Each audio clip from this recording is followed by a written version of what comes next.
Hey, what's up? It's Storm, and today I'm here with a 4-month on testosterone video. It is the 14th of November. I turned 4 months on the 11th, so that's pretty cool. That was great. Just right in the middle of my video. That's fine. I'm not even going to edit it out. And today I'm going to do an updated process on how I do my injection. This angle is weird because I'm going to be doing a better quality video, and so like the angle is going to change so I can show you my thighs and how I do the injection and all that. So it's going to be graphic with needles again. This time I do have a few more changes, I guess. My dose has changed, and so has like a few other things.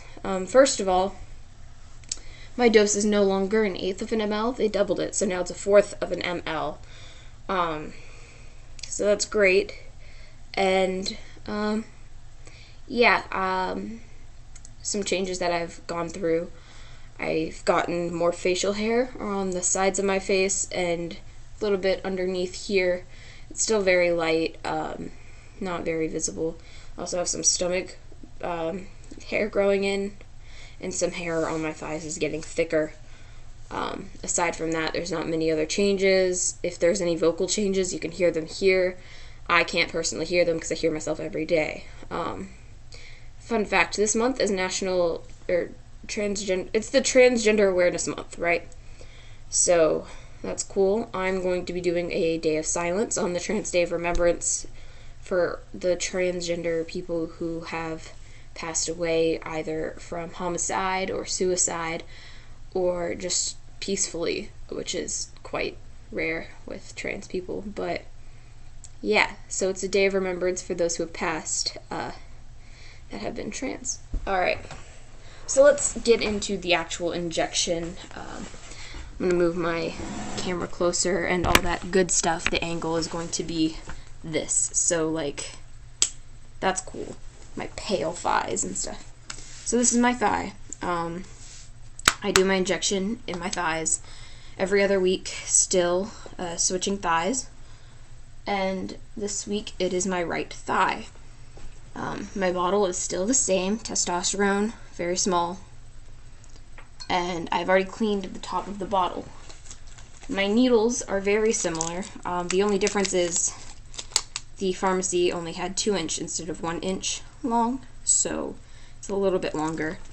I shouldn't have to push it in all the way, but I did last time on accident. Same gauges and everything like that. Always come in sterile packets. So if you don't like needles, I guess now's the time to turn away. So now that I have all my sterile ingredients, my sterile materials, I can begin the process. I can take this out and untwist the cap. And I have my needle to draw up with. It is very thick. I will not be putting this in my leg. And so my dose is now 1/8, so this is 1/2 of an ml. So very, very little. So I just go to the 1/2, or not 1/8, my dose is 1/4. So I go to the 1/2, and then I go to 1/2 of that, which should be right here. So this is about how much. And you always want to fill this with air so that you don't create a vacuum in the sterile bottle of your whatever it's called, your medicine, your hormones. It's very late. I have production this week. Alright, theater stuff. So you inject the air into the bottle. And then, because you've done this, you have to turn this upside down and draw back your dose. So again, mine is 1/8, so I pull back. What I tend to do is I pull back further than I need it, and then I push out the air. And I do this a few times so that I know I'm not getting less than my dose. You want to make sure the tip of your needle is underneath the edge of the hormone so you don't accidentally inject yourself with air instead of your hormone. And so now it is full. And what I'll want to do is cap my needle again. I forgot my sharps container over to the side, but it's still in the room, so I can remember to do it later. Once it's back capped for safety, I remove that needle and set it to the side.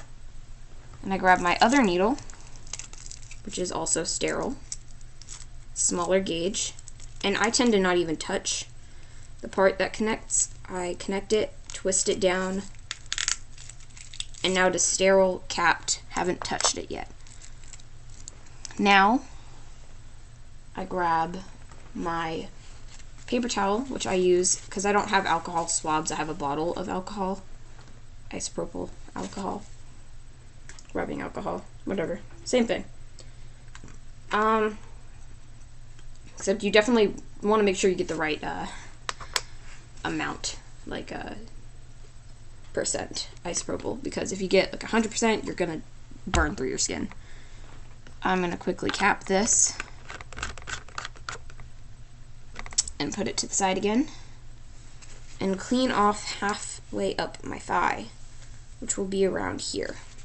So I'm going to clean a wide area just because I want to make sure it's very sterile. So this is about where I'm going to inject myself. I tend to try to make the hair like swirled in the area so I know where exactly I'm going to inject. Now I take my needle, I uncap it, I relax my thigh, I'm going to sit further back, and I inject. My hand is very shaky right now. That's not good. And down. And I'm going to stop about here, not fully in, because it's a longer needle, and I'm going to inject. It's kind of hard to push.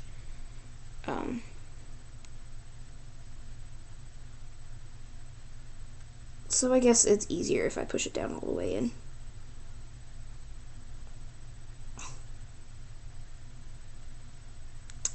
And I pull out, and I've injected myself with my testosterone. I quickly cap the needle, and that's the injection. Really easy. I think it hurts more because my hands shake because it's hard to press down on the end, but it doesn't actually hurt as bad as it seems like it would. So I'm going to just set this to the side. And what I like to do, just because I have now an open wound on my leg, which I can't even really see where exactly my injection was again.